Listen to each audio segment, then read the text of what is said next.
And welcome back to Kingdom of Learning. So this video is very important for all those students of class 12th और other students also those who want to apply to IP university.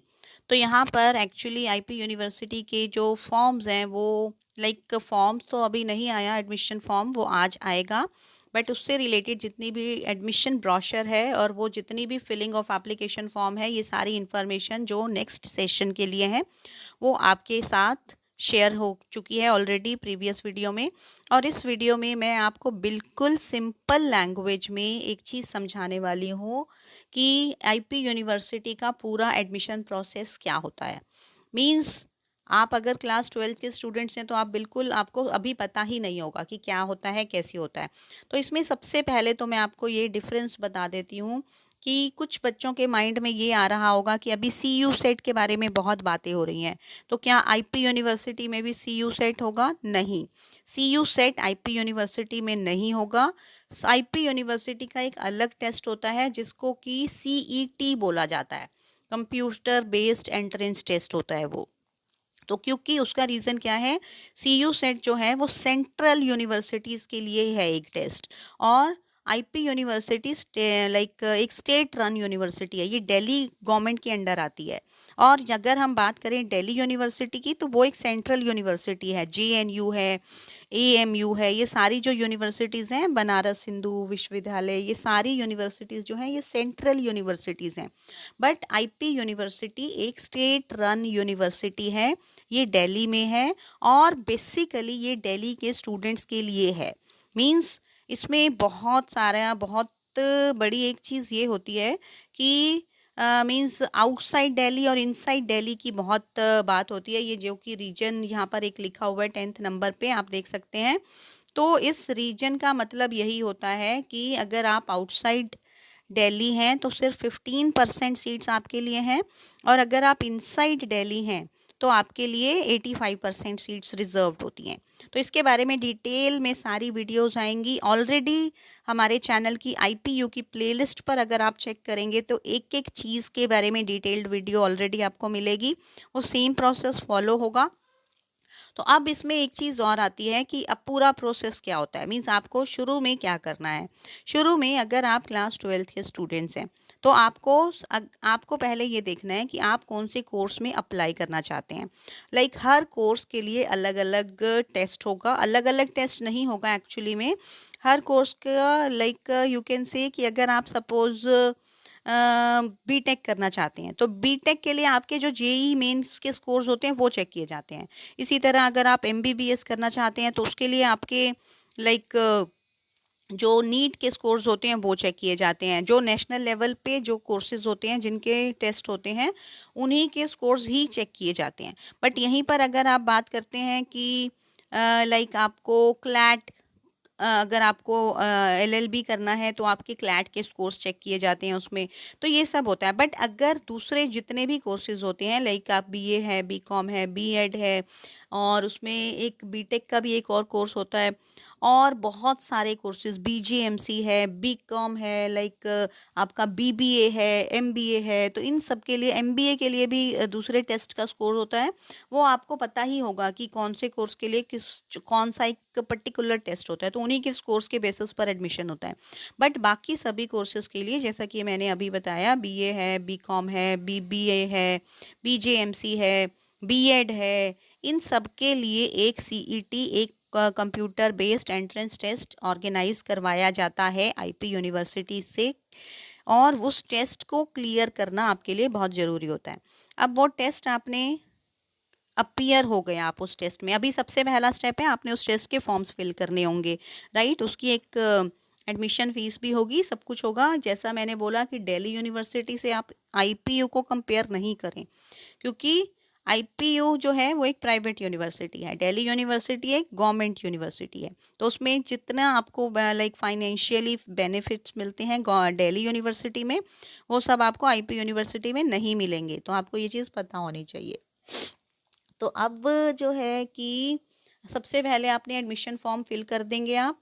फिर उसकी admission form कैसे fill करना है वो भी detail में एक अलग से वीडियो आ जाएगी जब फॉर्म्स आउट होंगे। तो उसके बाद अगर आपको ये सारी डिटेल्स जो यहाँ पर दी हुई हैं, इन्होंने दी हैं कि आपको अपनी एडमिशन ब्रोशर को ध्यान से पढ़ना है फॉर्म फिल करने से पहले, और एनी कैंडिडेट में fill any application form for admissions. Means ऐसा नहीं है कि आप एक कोर्स के लिए एडमिशन फॉर्म फिल कर सकते हैं, आप ज़्यादा कोर्सेज के लिए भी कर सकते हैं।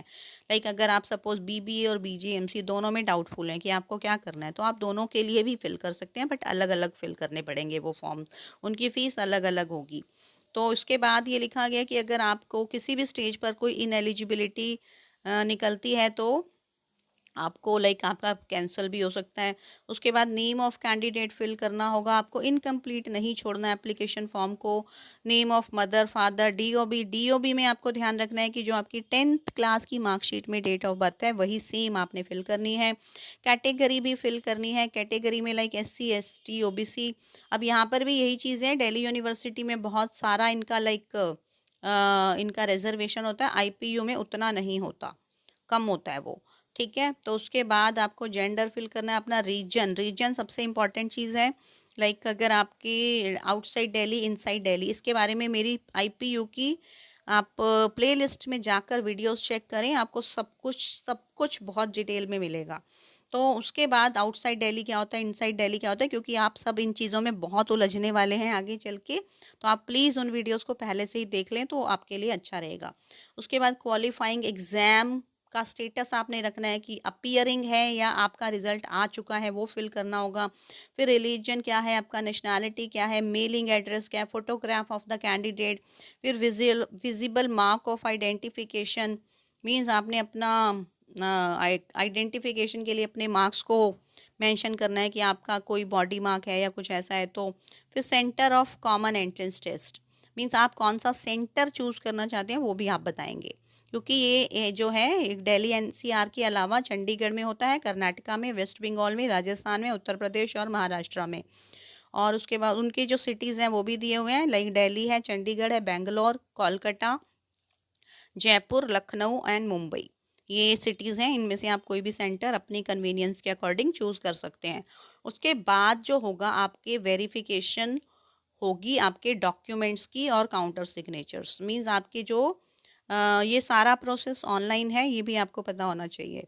तो अभी सारा कुछ ऑनलाइन है, तो आपके डॉक्यूमेंट्स का वेरिफिकेशन होगा। वेरिफिकेशन के बाद आपको लाइक इसमें देखो, ये पहले ही मैंने जो बोला आपको कि MBBS के लिए अगर आप करना चाहते हैं तो आपके नीट के स्कोर्स चेक किए जाते हैं।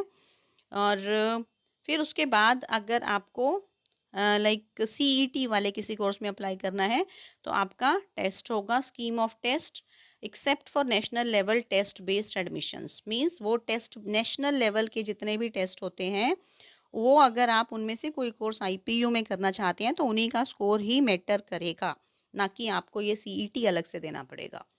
तो अब टेस्ट पेपर में भी आपके 100 डिस्क्रिप्टिव टाइप क्वेश्चन, ये टेस्ट पेपर के बारे में हम एक अलग से डिटेल्ड वीडियो बनाएंगे।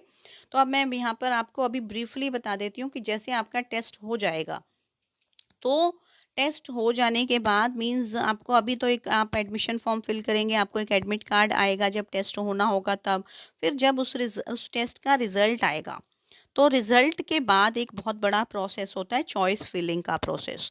उसमें आपने अपनी चॉइसेस को फिल करना होता है, और फिर उसमें 3 राउंड्स होते हैं आपके, लाइक स्लाइडिंग राउंड होता है और बहुत सारी ऐसी डिटेल्स होती हैं। तो उसके बारे में अगेन आई वुड रिक्वेस्ट कि आप एक बार सारी वीडियोस को चेक कर लें। आधा घंटा 1 घंटा लगेगा, बट आपको IP यूनिवर्सिटी का पूरा प्रोसेस जो है वो समझ में आ जाएगा। क्योंकि अगर अभी हम आपको डिटेल में यहाँ पर समझाने लगेंगे तो आपको कुछ समझ नहीं आएगा कि ये क्या बात कर रहे हैं। बट अगर आप 1 बाय 1 उन सारी वीडियोस को देखेंगे तो आपको सब समझ में आ जाएगा। तो अब लाइक आपको टेस्ट की पहले तो एडमिशन फॉर्म्स फिल करने हैं, फिर टेस्ट की प्रेपरेशन में लग जाना है। और वही टेस्ट में भी जैसे सभी कॉम्पिटिटिव एग्ज़ाम्स होते हैं लाइक उसी तरह से ही होता है ये CET भी, लाइक इंग्लिश और मेंटल एबिलिटी और ये सब होता है। और एक आपका जिस भी सब्जेक्ट के लिए आप टेस्ट दे रहे हैं उसका एक सब्जेक्टिव अलग से होता है, मीन्स उसके लिए भी आपको प्रिपरेशन करनी होती है। जैसे अगर आप BBA के लिए प्रिपेयर कर रहे हैं तो आपको BBA का सिलेबस प्रिपेयर करना होता है। अगर आप लाइक उसके लिए बीजेएमसी कर रहे हैं तो बीजेएमसी का अलग से कुछ प्रिपेयर करना होता है। तो ये सारी चीज़ें होती हैं। तो अब ये बहुत लंबा है एडमिशन ब्रोशर, और इसके बाद ऑनलाइन एग्जामिनेशन के लिए इंस्ट्रक्शंस दी हुई हैं, सब कुछ दिया हुआ है। तो हम इसे वन बाय वन लाइक अलग अलग वीडियोस में एक्सप्लेन करेंगे पूरा। आपको जिस भी चीज़ में डाउट है आप प्लीज़ कमेंट बॉक्स में लिख दें, and hopefully we will try to clarify all your doubts. And again I request you to subscribe to the channel, because here you will get free support and guidance. आप कहीं और जाएंगे तो आपको वहाँ पर पैसे मांगे जाएंगे कि गाइडेंस देने के लिए आप ये फॉर्म फिल कर दो, ये गूगल फॉर्म फिल करो, और हम आपसे इतने पैसे लेकर आपको गाइड करेंगे। बट हमारे चैनल पर आपको फ्री में गाइडेंस एंड सपोर्ट मिलेगा। So you can subscribe to our channel. Please share this video with others and like the video so that it ranks. And again I would say if you have any doubt you can ask in the comment box. So thank you so much.